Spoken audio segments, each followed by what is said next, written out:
Hello, and welcome to the introduction to the roles and responsibilities of a child welfare domestic violence liaison that's part of the Tennessee Child Welfare Domestic Violence Partnership Program. Why do we need child welfare domestic violence liaisons in Tennessee? We need them to help bridge the gap for families that are at the intersection of child welfare and domestic violence. And they can accomplish this by helping both the child welfare and the domestic violence professionals become more domestic violence responsive in their practices. Domestic violence responsive practice, also known as DVRP, is a specialized approach to working with individuals and families that are affected by domestic violence. It goes beyond simply recognizing the presence of the violence. It actually incorporates the unique dynamics and impact of domestic violence in every aspect of our service delivery. So here are some key principles of DVRP. The first one we'll look at is safety and empowerment. So we are prioritizing safety. DVRP places the safety of the victims and the children at the forefront, ensuring we have physical and emotional well-being and that it is intact throughout our helping process. We also want to empower the victim. It recognizes and builds on the strength and the resilience of our victims. So supporting their autonomy and decision-making throughout their journey. Trauma-informed care. Understanding trauma, DVRP recognizes the profound impact of domestic violence on victims and acknowledges the potential for trauma and the various manifestations. We also want to use trauma-informed practices. It allows us to employ those evidence-based approaches that create that safe, supportive environment. It promotes trust, and it helps us to avoid re-traumatization of the victim. Cultural humility and responsiveness. We have culturally diverse experiences, and DVRP acknowledges that the experience of domestic violence can vary significantly across cultures and communities. Because of that, we want to provide culturally competent services. It strives to understand and respect that individual culture, their beliefs and values, even their practices, and then tailor that intervention accordingly. Lastly, collaboration and system change. We want to have interagency collaboration. DVRP recognizes that effective responses require collaboration between various systems. Those systems can include child welfare agencies, our law enforcement, legal services, and mental health providers. We also have systemic advocacy, and we're actively working to identify and address what are those systemic barriers that may impede the victim to gaining safety and access to any support. Here are some specific ways DVRP is implemented in practice. First, we have safety planning, developing that comprehensive safety plan that addresses both the immediate and the long term, considering the specific dynamics of that abusive situation in that plan. We have trauma-informed intervention, and we're utilizing evidence-based therapies like cognitive behavior therapy and mindfulness to help victims heal from trauma and develop coping mechanisms. support groups, and advocacy. We want to be able to connect that victim to peer support groups and advocacy services that offer emotional support, validation, and information about their rights and their options. We want to be culturally sensitive, having translators and culturally competent service providers that are available to that family to ensure clear communication and culturally appropriate support in those diverse communities. Lastly, training and education.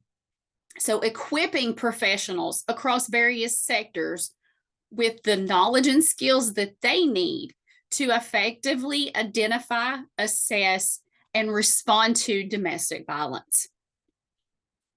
By incorporating these principles and practices, DVRP strives to create more just and supportive environments for the individuals and families that are affected by domestic violence. It empowers victims, promotes healing and safety, and ultimately aims to break the cycle of violence for future generations.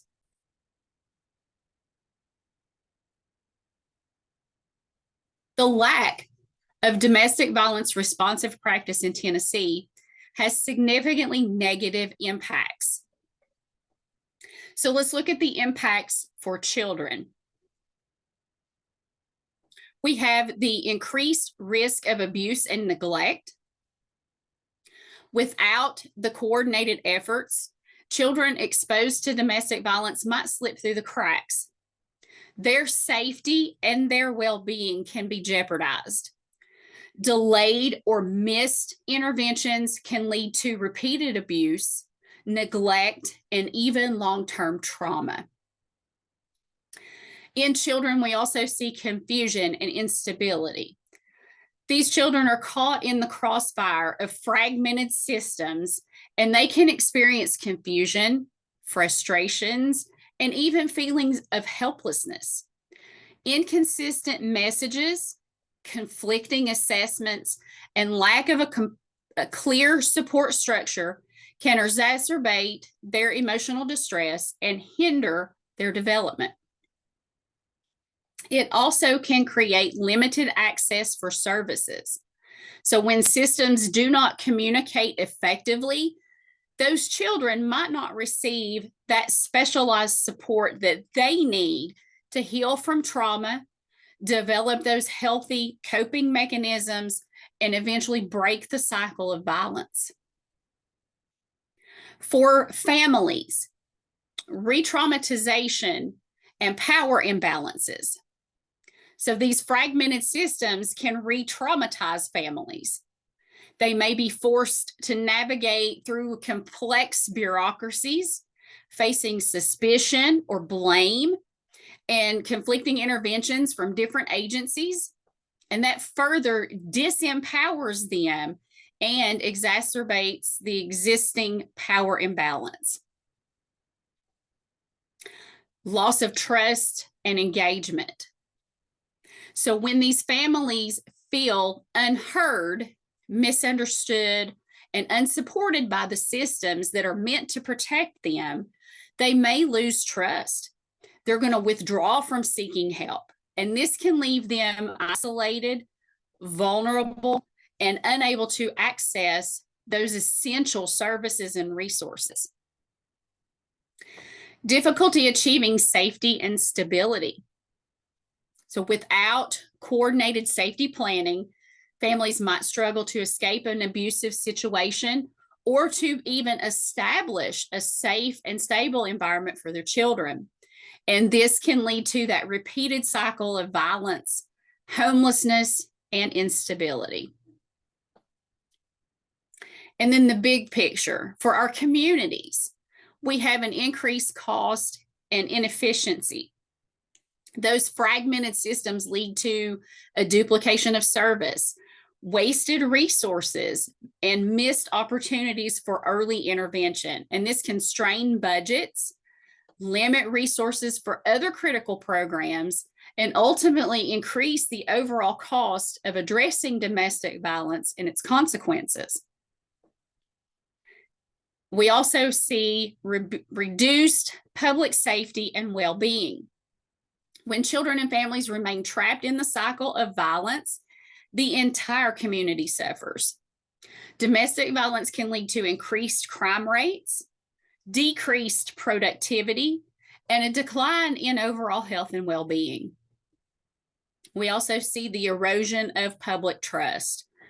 That broken system can erode public trust in both child welfare and domestic violence services. And this can lead to decreased reporting of abuse and reluctance to seek help.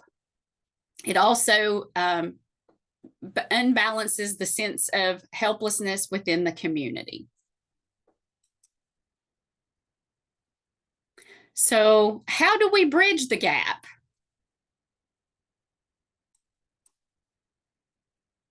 We bridge the gap by working with child welfare and domestic violence professionals and the systems. To do this effectively, we have to engage in 5 core activities, and we'll look at those. Those 5 core activities include case consultation, which is the provision of ongoing consultation to child welfare and domestic violence professions regarding individual cases involving child welfare and domestic violence issues. Observation and feedback is another core activity, and it involves partnering with professionals from both systems to observe safety planning meetings, child and family team meetings, family conferences, and other case-related meetings, and then meetings with the child welfare or domestic violence professionals to debrief them on the observation and provide feedback, and if needed, coaching. The third core activity is training and education, which means that to develop and deliver training programs on systems and best practices for work with families that are at the intersection of domestic violence and child welfare. And you provide this training to both the child welfare professionals and the domestic violence advocates. You will also engage in policy and advocacy activities to advocate for policy and procedures that promote collaboration and information sharing between systems that will reduce barriers for families and ensure child safety. And finally, you'll collect data and engage in program evaluation to track program activities, measure those outcomes, and evaluate the work accomplished to identify areas for improvement and inform best practices. Engaging in these 5 core concepts will help the liaison bridge the gap between child welfare professionals and systems. So let's see how we are looking at our work with the professions first.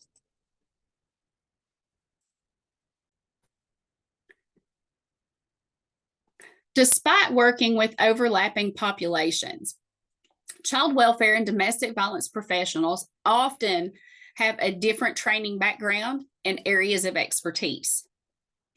As a child welfare domestic violence liaison, with your specialized knowledge of both systems, we can bridge the gap by helping child welfare professionals understand the dynamics of domestic violence, its impact on children and families, and its potential for escalation, and by sharing your knowledge of child welfare policies, procedures, and reporting requirements with the domestic violence professionals to ensure that they can effectively advocate for the child and the non-offending caregiver's needs within the system. You can also improve cross-system collaboration and communication by coaching professionals in each system on effective communication strategies, and you can help build cross-system trust and rapport by recognizing and addressing potential biases or preconceived notions by fostering a mutual respect, and by celebrating shared goals. You can intervene across systems in ways that help to constructively resolve conflict by identifying common ground, focusing on solutions instead of blame, and engaging in respectful dialogue to reach consensus. You can help strengthen assessment and intervention skills by coaching professionals on recognizing the signs and symptoms of trauma in children and adults, on creating safe and supportive environments, and on tailoring interventions to individual needs. You can also provide coaching on developing comprehensive safety plans that address both the immediate and long-term risks of domestic violence. Safety plans that consider the unique vulnerabilities of children and caregivers. You can coach professionals in both systems on recognizing and respecting diverse cultural backgrounds and experiences, and on the need to adapt services to meet those individual needs. Finally, you can promote system-level change by highlighting areas where systems can better collaborate, share information, and ensure seamless, effective, non-duplicative service delivery for families that are at the intersection of child welfare and domestic violence. You can promote this change by providing training to and promoting collaborative opportunities with other intersecting systems as well. These can include the court system, the education system, human services and housing systems. And finally, you can promote system-level change by measuring the effectiveness of interventions, identifying areas of improvement, and informing best practices for the future.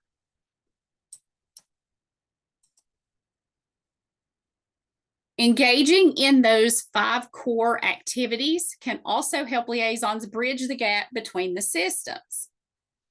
So let's look at these.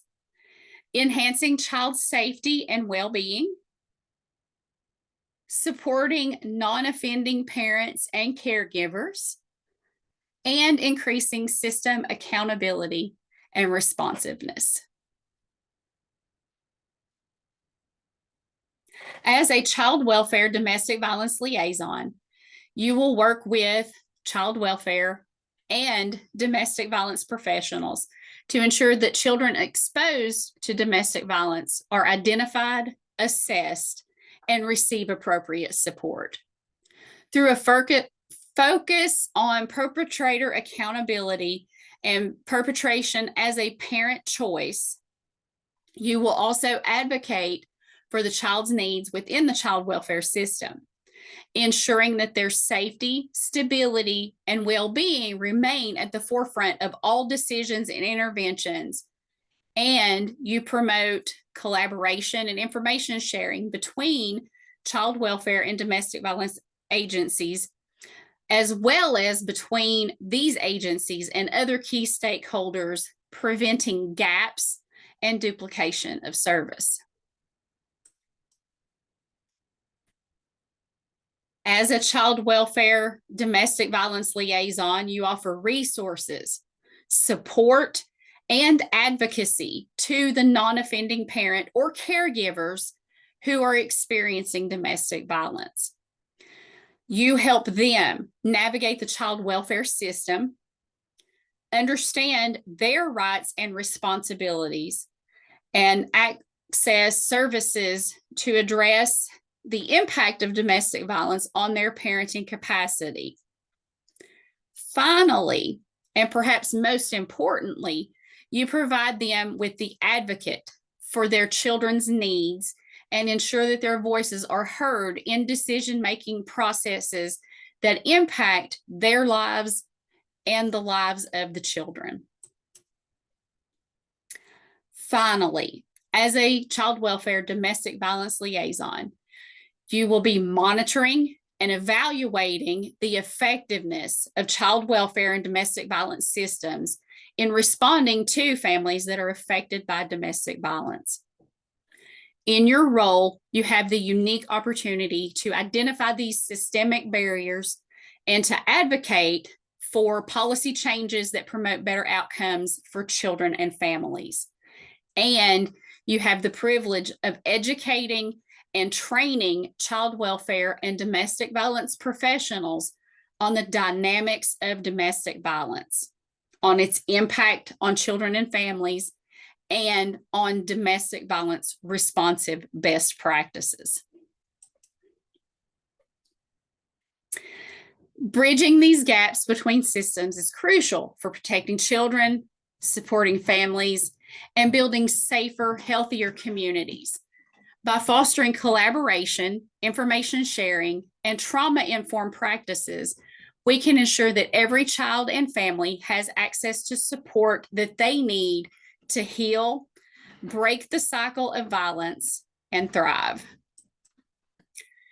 Don't forget to register for the Q&A session that will be offered to talk about any questions that you may have after you view this video. Check with Jody Sprayberry if you need any help getting registered. Have a great day.